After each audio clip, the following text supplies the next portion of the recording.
Siapa yang sayang Allah, perbanyakkan la ilaha illallah. Siapa yang sayang Nabi, perbanyakkan Allahumma salli ala Sayyidina Muhammad. Siapa yang sayang diri sendiri, perbanyakkan astaghfirullahalazim.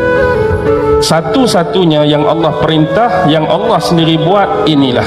Allah suruh kita semayang, Allah tak semayang. Allah suruh kita puasa, Allah tak puasa. Allah suruh kita zakat, Allah tak zakat. Allah suruh kita haji, Allah tak haji. Tapi ini Allah suruh kita selawat, Allah sendiri pun selawat. Sekali kita selawat, Allah selawat kat kita berapa kali? 10 kali kita selawat, 100 kali. 100 kali kita selawat, 1000 kali. Apa lagi yang kita nak kalau hari-hari 1000 kali Allah selawat atas kita?